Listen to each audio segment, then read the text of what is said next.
नमस्कार। आज मैं सुजीत कुमार राय, संस्कृत शिक्षक, पुनः उपस्थित हूँ आपके अपने ही यूट्यूब चैनल संस्कृतानुराग पर। बच्चों, संस्कृत सबसे संस्कार युक्त भाषा है और किसी भी भाषा में उसके उच्चारण की शुद्धता एवं स्पष्टता का बड़ा महत्व होता है।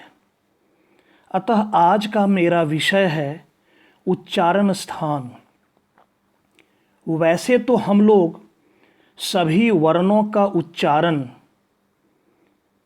अपने अपने मुख के द्वारा ही करते हैं, किंतु वर्णों का उच्चारण करते समय हवा मुख के जिन भागों से टकराकर बाहर निकलती है तथा जीभ मुख के जिन भागों को स्पर्श करती है और वायु को रोकती है, मुख के उन्हीं भागों को वर्णों का उच्चारण स्थान कहा जाता है। वर्णों के उच्चारण स्थान को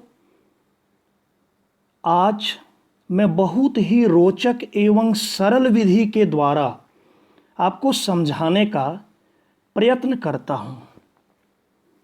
बच्चों, कभी कभी ऐसा होता है कि आप भोजन कर रहे हैं और भोजन करने के क्रम में आपके गले में या कंठ में जो कहें कुछ अटक जाता है और आप उसे बाहर निकालने का प्रयत्न करते हैं। तो मान लीजिए आपके गले में कुछ अटक गया है और आप उसे बाहर निकाल रहे हैं। तो सबसे पहले, चूंकि वो कंठ में अटका है, तो हम लेते हैं सबसे पहले कंठ, और इधर वर्णमाला में सबसे पहले होता है कवर्ग। वैसे तो स्वर वर्ण होते हैं, लेकिन व्यंजन वर्णों में कवर्ग। तो कवर्ग का उच्चारण कंठ से होता है। कवर्ग में 5 वर्ण होते हैं, क, ख, ग, घ, ङ, लेकिन पंचम वर्ण को छोड़ देना है।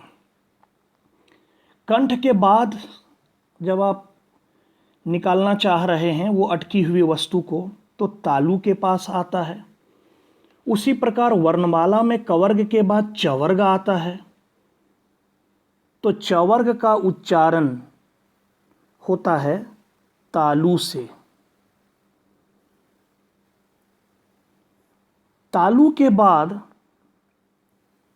मूर्धा का स्थान आता है और उधर वर्णमाला में चवर्ग के बाद टवर्ग का आता है। तो इसलिए टवर्ग का उच्चारण मूर्धा से होता है। पंचमाक्षर को छोड़ देना है आपको, चवर्ग में भी और टवर्ग में भी। मूर्धा के बाद वो दांत के पास आता है, वो अटकी हुई वस्तु। यहाँ भी वर्णमाला में टवर्ग के बाद तवर्ग आता है। तो तवर्ग का उच्चारण दंत से होता है, किंतु ध्यान रहे अंतिम वर्ण जो है तवर्ग का पंचमाक्षर न, उसे छोड़ देना है।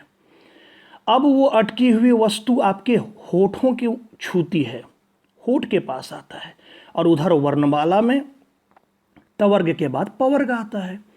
तो पवर्ग में भी पंचम वर्ण को छोड़कर प, फ, ब, भ का उच्चारण कहाँ से होता है? ओष्ठ से। अब हम आते हैं पंचम वर्णों पर। प्रत्येक वर्ग के पंचम वर्णों।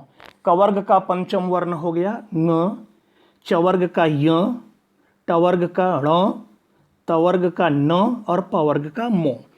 इन वर्णों का उच्चारण, आप इनको जब उच्चारण करते हैं तो उसी से स्पष्ट पता चलता है कि ये नासिका से होता है, नाक से। तो इन वर्णों का उच्चारण होता है नासिका से। अभी जो मैं ये आपको सरल विधि बताया, इस विधि में सभी वर्णों का जिक्र तो नहीं हुआ है, कुछ और वर्ण शेष हैं। इसलिए आपको अब मैं विस्तार से बताने के लिए संस्कृत के सूत्रों के माध्यम से समझाने का प्रयत्न करता हूँ। यहाँ देखिए स्लाइड में भी दर्शाया गया है कि मुख के वे भाग जिनका प्रयोग वर्णों के उच्चारण के लिए किया जाता है अथवा वर्णों का उच्चारण करते समय जिह्वा मुख के अंदर जिन भागों को स्पर्श करती है या वायु मुख के जिन भागों से टकराकर बाहर निकलती है, मुख के वे सभी भाग वर्णों के उच्चारण स्थान कहलाते हैं। पहले भी चर्चा कर चुका हूँ। ये संख्या में 9 होते हैं। कौन कौन? कंठ, तालु, मूर्धा, दंत, ओष्ठ, नासिका, कंठतालु, कंठ और ओष्ठ या कंठोष्ठ, और दंत और ओष्ठ या दंतोष्ठ। तो अब मैं आपको विस्तार पूर्वक इसे समझाता हूँ संस्कृत के सूत्रों के माध्यम से। देखिए यहाँ पहला सूत्र है अकुह विसर्जनीयानाम कंठः, अर्थात स्वर वर्ण अ और आ और व्यंजन वर्ण का वर्ग। मैं पहले भी बोला था पंचमाक्षर को छोड़ देना है। क ख ग घ ह और विसर्ग का उच्चारण कंठ से होता है। इन वर्णों के उच्चारण में जिह्वा कंठ को स्पर्श करती है और ये कंठ से बोले जाने के कारण इन्हें हम कंठ्य भी कहते हैं। दूसरे सूत्र पर आते हैं ईचु यशानाम तालु, अर्थात स्वर वर्ण ई मतलब ह्रस्व और दीर्घ ई, और व्यंजन वर्ण चवर्ग च छ ज झ, पंचमाक्षर को नहीं लेंगे, य एवं श का उच्चारण तालु से होता है। इन वर्णों के उच्चारण में जिह्वा तालु को स्पर्श करती है, अतः इसे तालव्य भी कहते हैं। तीसरा सूत्र ऋतु रसानाम मूर्धा, अर्थात स्वर वर्ण री और दीर्घ री और व्यंजन वर्ण टवर्ग ट ठ ड ढ, र एवं श मूर्धन्य श का उच्चारण मूर्धा से होता है। इन वर्णों के उच्चारण में जिह्वा मूर्धा को स्पर्श करती है, अतः इसे मूर्धन्य भी कहते हैं। अगले सूत्र पर आते हैं लृतु लशानाम दंताः, अर्थात स्वर वर्ण लृ और व्यंजन वर्ण तवर्ग त थ द ध, ल एवं स, इसे आप दंत्य स भी कह सकते हैं, का उच्चारण दंत से होता है, क्योंकि इन वर्णों के उच्चारण में जिह्वा दांतों को स्पर्श करती है, अतः इसे दंत्य भी कहते हैं। पांचवें सूत्र पर उपोपधमानीयानाम ओष्ठो, अर्थात स्वर वर्ण उ या इसको यूं आप कहें ह्रस्व उ और दीर्घ उ और व्यंजन वर्ण पवर्ग प फ ब भ तथा उपधमानीय का उच्चारण ओष्ठ से होता है।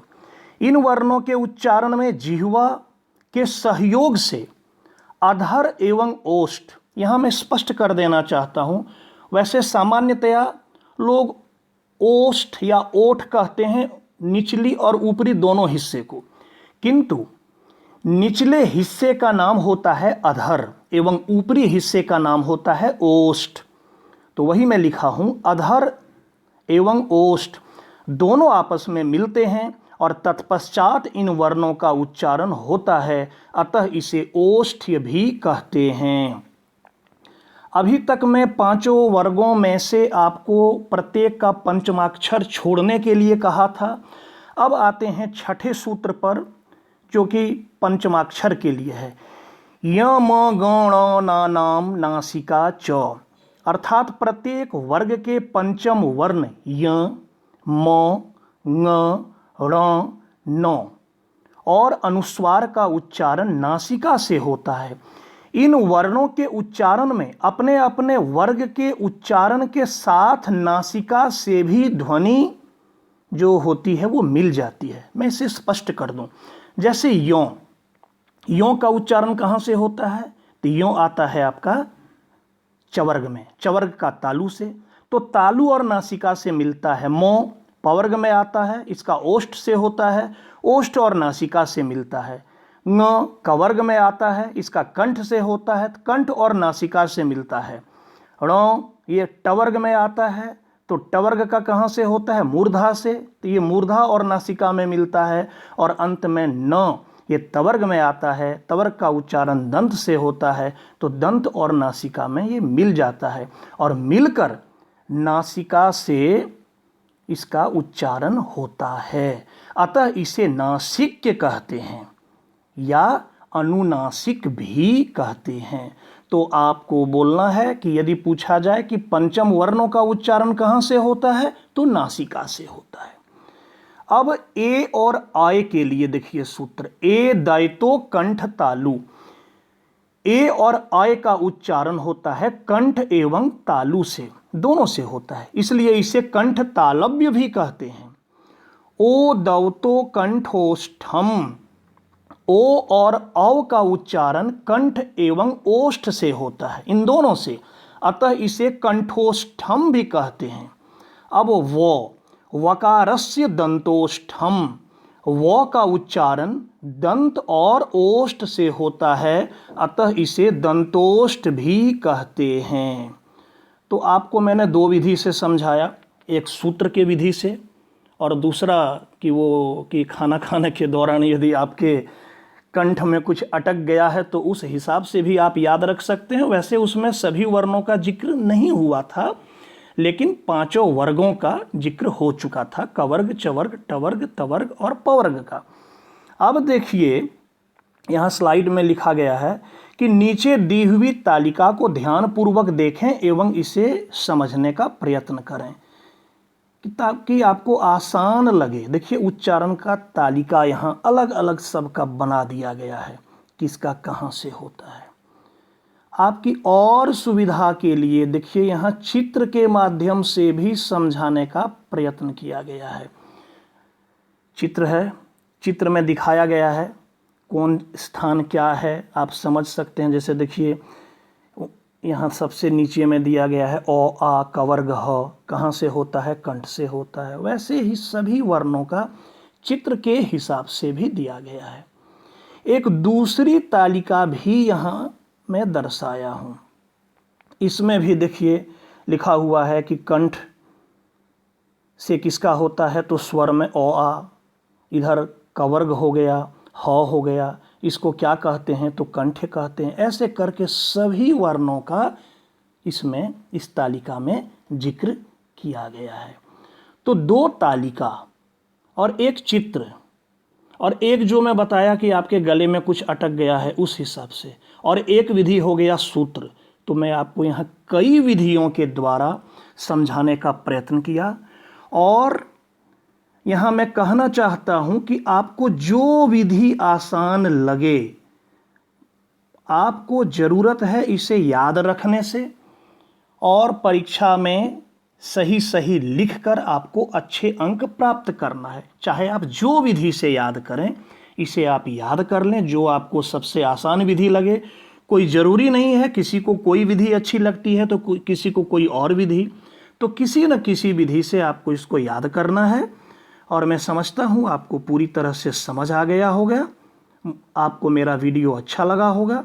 तो प्यारे छात्रों, अगर आपको मेरा यह वीडियो पसंद आया हो तो कृपया लाइक, कमेंट और शेयर के माध्यम से मुझे प्रोत्साहित करने का कार्य करें, ताकि भविष्य में मैं आपके लिए और भी ऐसे ही ज्ञानवर्धक एवं उपयोगी वीडियो बनाने का कार्य करता रहूं। साथ ही मेरे चैनल का नाम है संस्कृतानुराग, इसे आप सब्सक्राइब अवश्य करें एवं नोटिफिकेशन बटन को ऑन करना न भूलें, ताकि भविष्य में मेरे द्वारा अपलोड किया गया प्रत्येक वीडियो सर्वप्रथम आपको प्राप्त हो। धन्यवाद।